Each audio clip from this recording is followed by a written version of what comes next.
What is happening, everybody? It's CJ here from DreamDiecastCars, and last week I made a video asking you to comment a few things.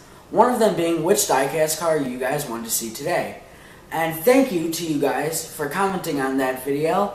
And from those comments, I decided that I was going to do a review of this Lamborghini Murcielago SV made by Norev. Now, I'm also planning on making one of those rare midweek videos this week just to tell you guys about a few things that are happening with the channel.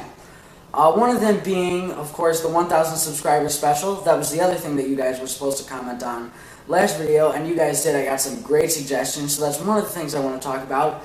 And then the other thing is that I made a Facebook page for DreamDiecastCars. So click the link in the description, facebook.com/DreamDiecastCars. Go like that page, and I'll tell you guys in the middle of this week what you can expect to see on that. Now, with that stuff out of the way, let's get to reviewing this Lamborghini Murcielago LP670-4 SV. So as usual, we're going to kick off this review by talking about the front of this diecast car. And one of the first things that you'll notice, as with on almost every diecast car or a real car, are the headlights, which look extremely good on this diecast car. They're covered in a clear plastic material, which looks very nice. And inside of it, you can see the bulbs and the turn signal, which are replicated perfectly. Now, in the middle of this diecast car, you will see the Lamborghini logo, which is also replicated very nicely. In the middle, you'll see the bull, and right above the bull, you'll see in very small letters, it says Lamborghini. When you look lower down on the front of this diecast car, you will see the grills, which are replicated very well. I know usually I complain about lack of perforations, but this is replicated so nicely with all the little dots that don't go all the way through, so it's not technically perforated, but it's just all these little dots all over it, and it looks very good. It's also made out of a nice kind of metally material. When you move along to the side of the diecast car, you will see this nice looking SV logo, this sticker which says LP670-4 SV, which looks okay. It doesn't look too bad, but I could see them being able to do it better. And then this cheap looking turn indicator. It just looks really bad because of this dot that's in the middle of it. That's what like Maybach and those brands do. Just it's like, I think, the glue that's kind of holding it on, and you really shouldn't be able to see that on a diecast car that's a higher end. Next thing you'll notice on this diecast car are these menacing looking black wheels. They're replicated very nicely with, once again, another Lamborghini shield in the middle, replicated exactly like the one on the front, so that's definitely a positive. These rims are made out of a nice metal material, and I really like the paint. The way that they painted it does not look cheap at all. Inside, you will see the brake discs are replicated nicely with little perforations in them, and the discs go through the calipers as they should.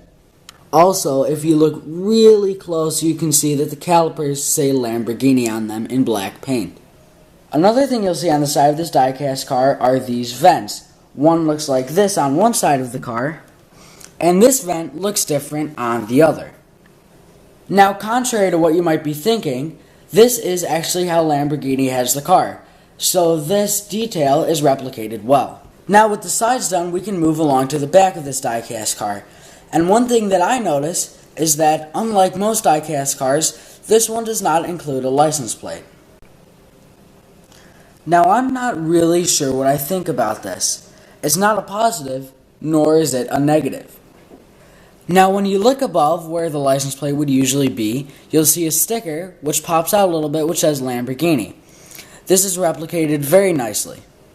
Look a little bit to the right or left and you will see these brake lights, which are also replicated well, as the lights have little designs in them like the real one, and there's a small line of LEDs which goes across the bottom. The back also includes this nice looking grille and this massive exhaust pipe.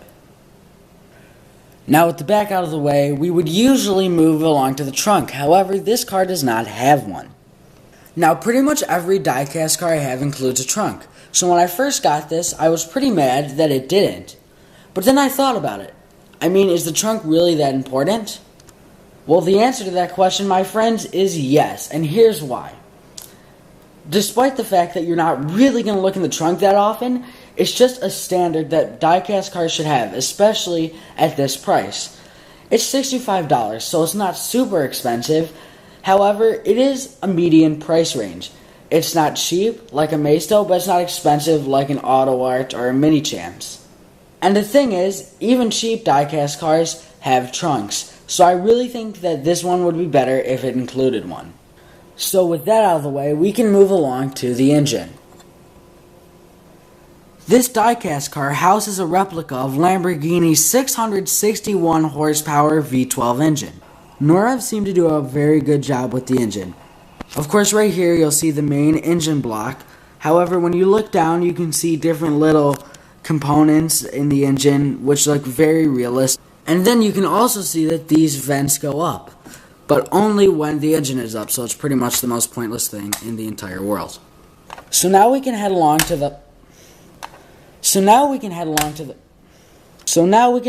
into the interior. Now, real quick before we do, as I just showed, this door does not stay up, and that's really something that Norev should work on, because scissor doors are obviously more difficult to make than regular ones because they have to support their own weight in the diecast car without having obscenely large hinges, so they really have to make them better. You can't make one that doesn't work because that's really annoying, and it makes the car feel and look really cheap. When you look in the interior, one of the first things that you will see is the steering wheel, which is really my only complaint about the interior. The steering wheel looks really plain and does not even have the Lamborghini logo on it. Sure, some of the stuff is made of a kind of cheap plastic, but it all looks really realistic. It almost looks like Autoart quality. The diecast car has vents for the AC and has a design running up and down the seats and onto the carpeting. The door sill also has this nice little carbon fiber print, and it says Murcielago on it.